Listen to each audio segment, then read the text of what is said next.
Hello my friends, my name is Artur and I am an Estonian YouTuber. I have watched many videos about American Civil War now. I always comment that why do they use these old school tactics that they get so many people killed? Why don't they use hit and run, feints, retreats, false attacks? And you guys say, oh, they're using the Napoleon tactics, which were very popular back then.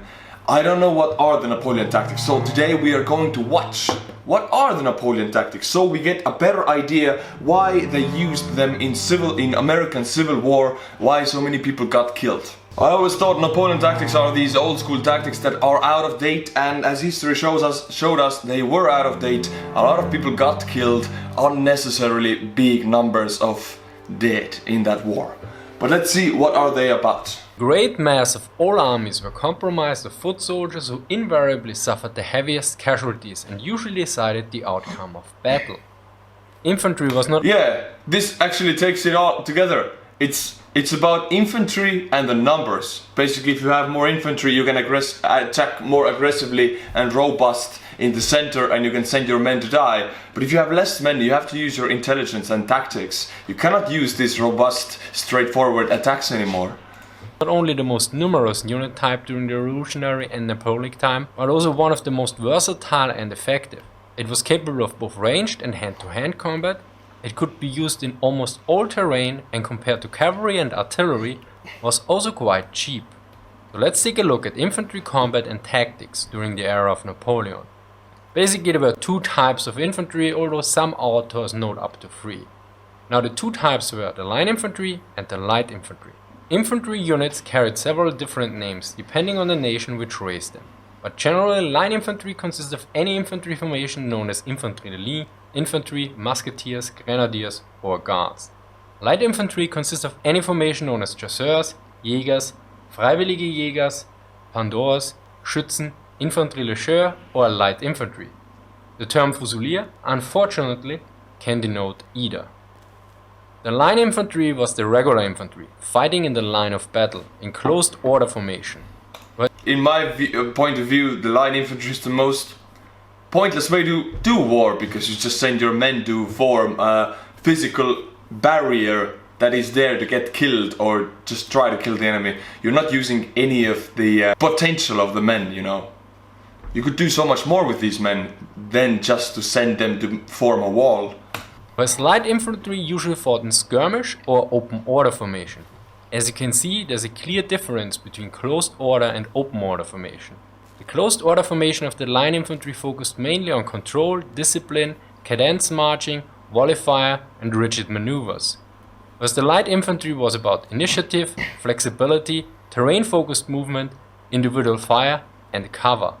The main function of the line infantry was to hold and take ground, inflict damage on the enemy with volley fire and force him from the battlefield with bayonet charges. It constituted the majority of the troops. Whereas light infantry was more about harassing and disturbing the enemy, like provoking him to fire a volley early to waste ammunition or reduce temporarily the firepower of the unit. So I would choose the light infantry tactics over the regular line infantry, because line is... You just form a line, you might die, it's just... But you cannot take cover, you just have to march, you just have to make rigid maneuvers, you have to obey the discipline. I mean, you do have to obey the discipline everywhere, but if the enemy is overwhelming you, you cannot run, you cannot change your formation, because you have to do it slowly and, you know, coordinated, which takes a lot of time sometimes and will get you killed. So I think light infantry would do much better in battle. Since the reloading time was rather long, light infantry was also about exploiting opportunities yet avoid major confrontation. Yeah, exactly. Light infantrymen hid behind rocks and bushes when they fought, and were used to harass the enemy line infantry as well as to screen their own. Light infantry could, if required, operate as line infantry, and depending on the nation did so to greater or lesser degrees. To oversimplify it a bit, light infantry was about annoying the enemy and covering the flanks of the friendly line infantry. Yet in terms of equipment, besides the weapons, there were only minor differences. Of course, you need to keep in mind that it should be clearly understood that there are almost always exceptions to any rule one might establish for this period. That said, some words about the basic weapon of the infantry. This was the smoothbore flintlock musket, which had a rather large caliber by modern standard of around 17.7mm up to 19.3mm. That's a huge ass bullet. I mean, if that hits you, it can take your arm off. It's not this tiny bullet you have nowadays, small caliber rounds of an M4 or M16. This is a huge ass cannonball. It will take your arm off, or if it hits you in the neck, it can also maybe take your head off. I'm not sure, but it's very big and robust. Depending on the respective weapon. For comparison, he has a World War II rifle and a contemporary U.S. carbine. As you can see, both the calibers and lengths have been reduced quite significantly. I mean, but let's be honest, this musket bullet was not, you couldn't shoot very far and not very accurately with it. But if you hit something, that something will die from one shot. It makes a hell of a hole in a person. If you get hit with a Second World War carbines or M4 bullet, you might take 3 and still survive, but you cannot take 3 musket bullets. It's near impossible. Some muskets were better than others. Some authors note that the differences between the different muskets were quite small. One key limitation of the musket was its limited accuracy due to low muzzle velocity, large windage, no rifling, and limited training of the troops. Now, a regular musket had a smoothbore barrel, whereas rifles were rifled. Although rifling made a shot more accurate, it had more drawbacks. One might wonder why rifles were not common on the battlefield. There were several reasons. First, they were significantly more expensive. In addition, they were slower to fire, as shown by Scharnhorst's study. They often required a mallet to pound the ball into position. They usually required better grades of powder, required custom manufactured balls, and fouled too easily. Thus, rifles were generally only given to light infantry, since for them accuracy was of greater importance than the rate of fire. Yet even there it was rare that an entire battalion was equipped with rifles. As such, they were often just issued improved smoothbore muskets. Now time to look at formations. These were yeah, and if you just switch a few persons' rifles against muskets, it doesn't make much difference. But if you switch the whole battalion, you switch their weaponry, and even if they can shoot 20 meters further, you know, accurate fire, or they can shoot more accurately, even a little bit, if it's such a big group of men that have better weapons, even a little bit, it will decide the outcome. So these small things make a change. The bigger the numbers get, the bigger the change is. Important for various reasons. They influenced mobility and combat capabilities. Note that most of these formations were for battalion-sized units upwards. Yet due to size restrictions, I often use smaller units for illustration purposes. So let's look at some of the most important formations. At first is the line. It was well suited for firefights, and also the base formation. This is also reflected by the name line infantry. Since the line infantry focused on mass and volley fire, it was the key to maximize the amount of firepower on a limited area. Mass and volley fire. I don't like these words. No, I don't even like volley fire. Why is this important? Why do you have to fire a volley fire? Wouldn't it be much more effective if everybody shot when they could? Some people reload faster, they could shoot much more. If you do volley fire, everybody has to wait till the slowest man reloads their weapon and then shoot. Takes quite a lot of time. If everybody shot all at once, maybe they could have shot more, killed more, and be more effective.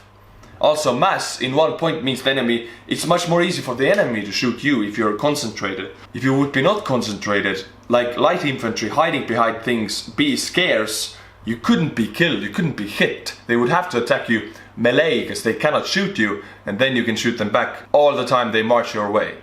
As it happened in the Battle of Gettysburg we saw.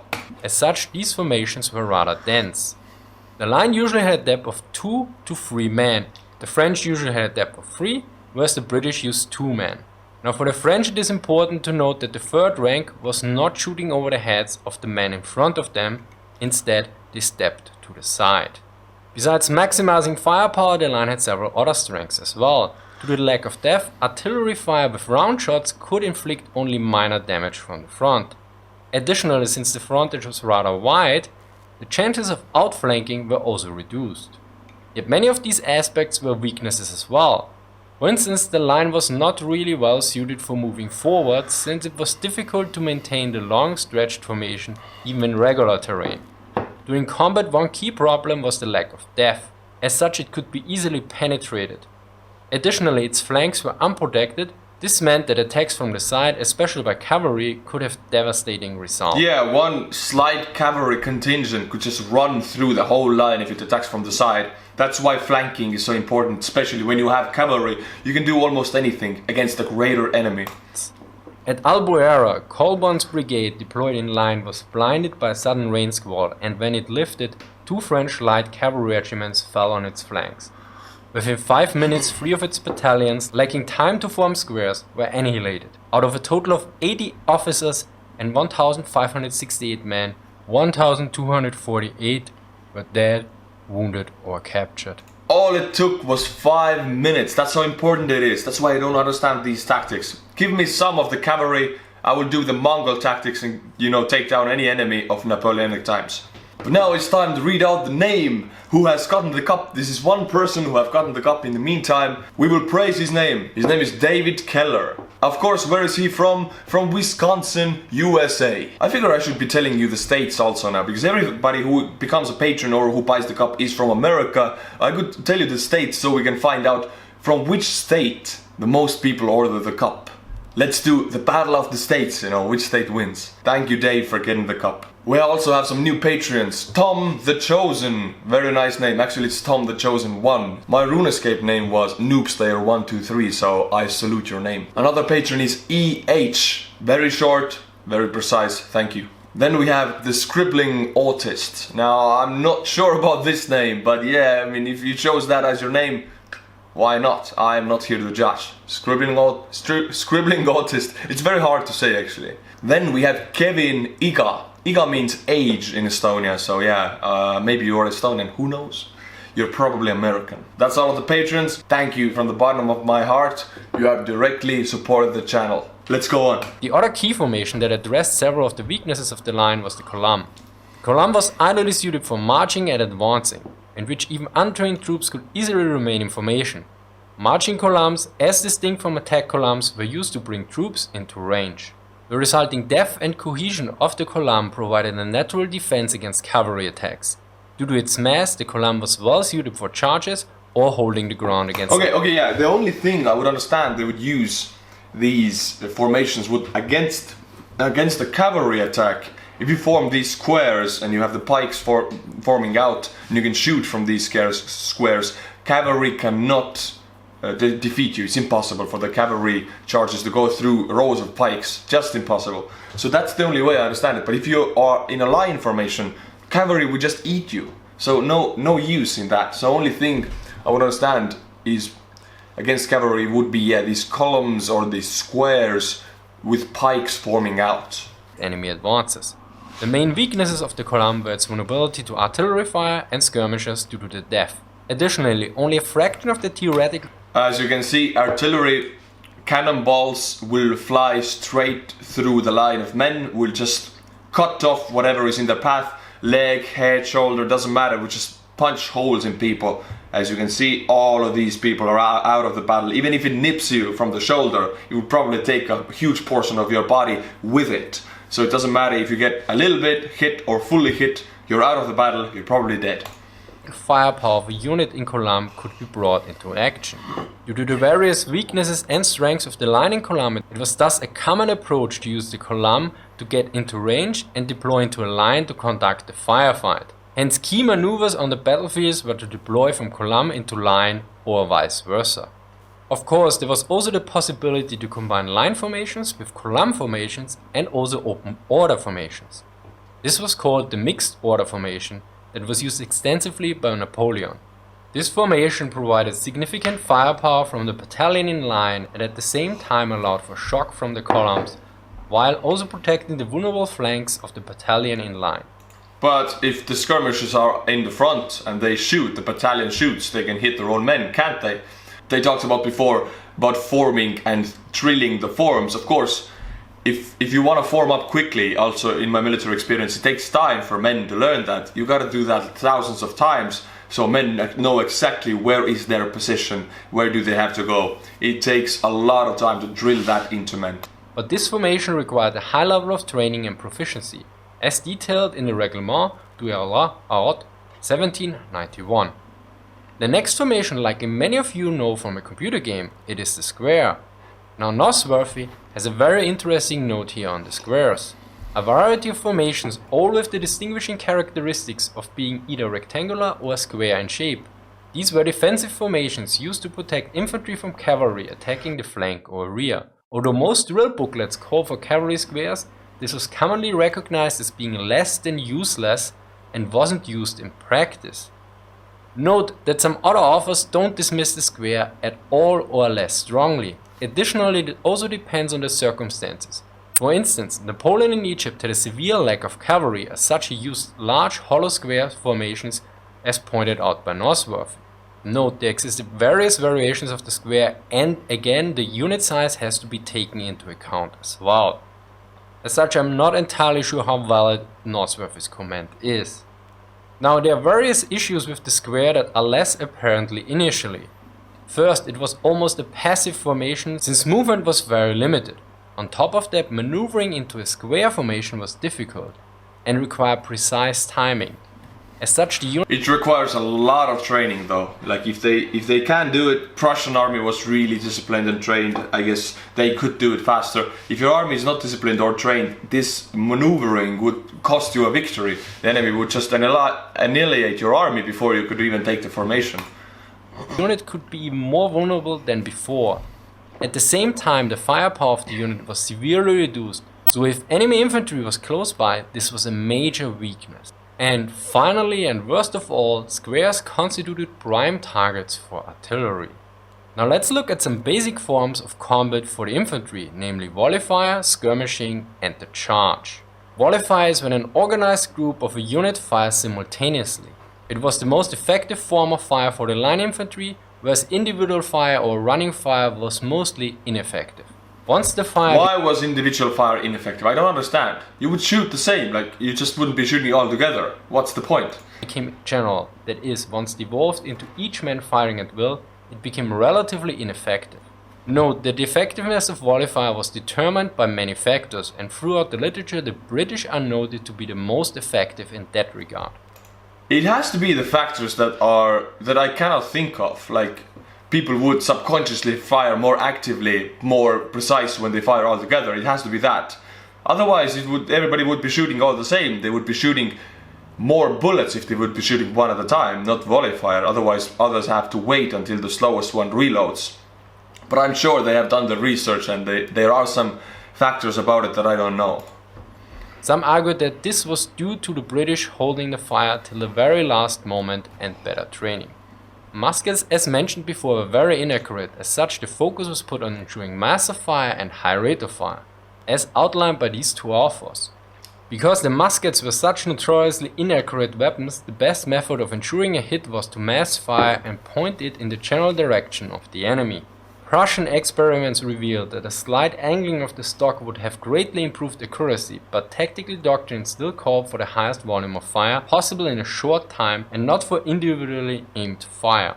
It should be noted that the rate of fire was extremely low by modern standards, especially since up to 17 separate steps could be required to reload a musket. Theoretically, 4 to 6 shots per minute were possible according to some authors.